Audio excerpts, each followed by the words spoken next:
Hey there, this is K4A, Knowledge for All, and in this video today we are going to learn how and when to use GameMaker GML visual drag and drop block, which is called switch.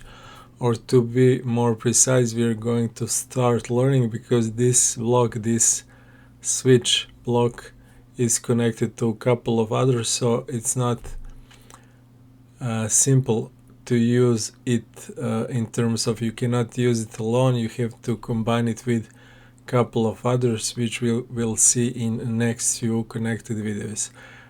So far we have our player on the screen collecting some coins. When the value of those coins is greater than 15, it exits the game like this. This works fine, but for example, we want to make our game more complex, more fun, and our game designer says, okay, for every value of coin I want different coin sprite or different coin look in terms of color. So if the coin is value of 1, I want it to be gray. If it's value of 2, I want it to be red, 3 green, and so on. So up to 10, I think we have coin up to random range 1 to 10. Yeah, so we could do that by creating, for example, 10 if statements, like if variable, and which variable we're going to use the value of the coin, and value of the coin we put that value, which is random, in this variable. So I'm going to use if variable v coin value is equal to 1. I want my where is it, color, set instance color to be black. No, black would be invisible because our background is black. So 1 is gray. Now copy paste this block, and for value of 2 I want that to be green, and so on, 10 of those. So I would have to copy and paste 10 of those, and it will work. 10 values is still not so much so big a number, so it will work, and it's more or less fine. But again, it would be copy paste work, and you can make some kind of errors there, or accidentally change some value and so on. So it's tedious, it's boring, it's messy, but it will work, and nobody cares as long as your game works.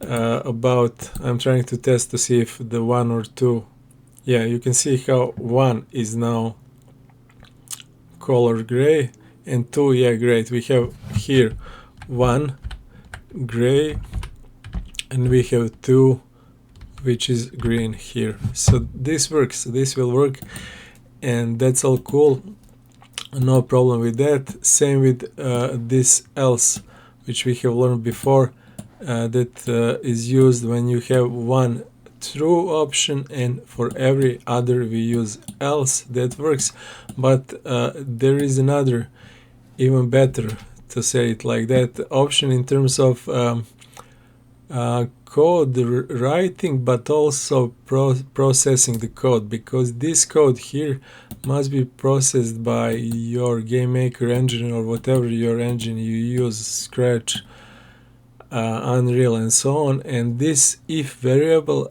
goes in terms of my engine reads this code from top to down. So he reads it like this: if this coin value is 1, set it to true, but after that he continues. If he checks even if this is true, because I have put this code below, he needs to check it. It's like telling him, okay, never mind, I told you to check the first condition, but check it again now if it's 2, if it's 3, if it's 10, and up to, I don't know how, as much as value you have, which is crazy. You're pushing your game engine to count to test something, to test if condition, even though he found the solution in first one. And that is for smaller code, for smaller amounts, that's not the issue. But for bigger ones, when you have hundreds or thousands of conditions to check and hundreds or thousands of objects instances on the screen, that can be really problematic fast. That can slow up your game, crash it, and so on. So you as I have explained before, you use some kind of other checks or checking out, and we will learn that in concrete example later with other statements like else, and even in some other game engines you have else if statement which checks only if the first if is not true, then go to else if, but it doesn't go to another if statement, and so on. But even better than this, I will delete these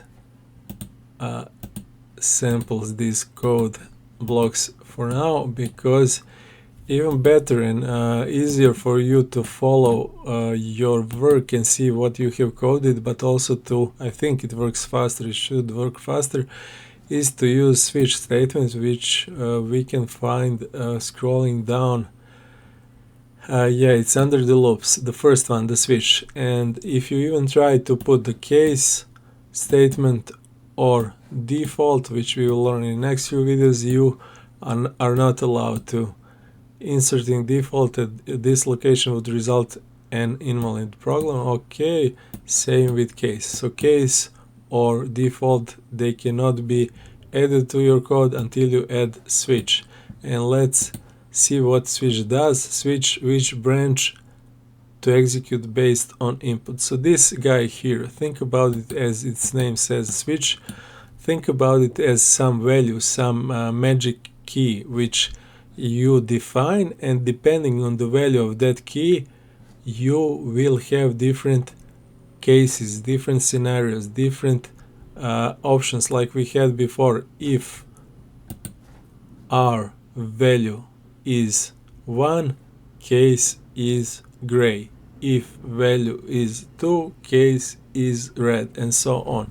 So in our case the value is what? The value is the value of coin. We are going to use that as a switch. That is our magic key. Think about it as, you can think about it as a switch or of light switch. For example, you have a light switch which is switch, and depending on the value, if it's on or off, we will have the case of light is turned on, light is turned off, and so on. Or some dictionary, switch will be the word, and depending on the cases when and how you use that word, it will have different, for example, meaning. But let's see that in practice. Just type here, in my case, vcoin value, because that's the variable in which I have put this random range value from 1 to 10, but it's empty. We have to put something in it, and we will do that in a next video. So far so good. You have to first define the switch. In our case, in my game, the switch will be the value of my coin. The value of my coin is randomly from 1 to 10. Okay, it has to, you have to add more code to it. My game, it will not work until I add that. No big deal, we will do that in next video. Until then, thanks for watching. See you in next one. Bye for now.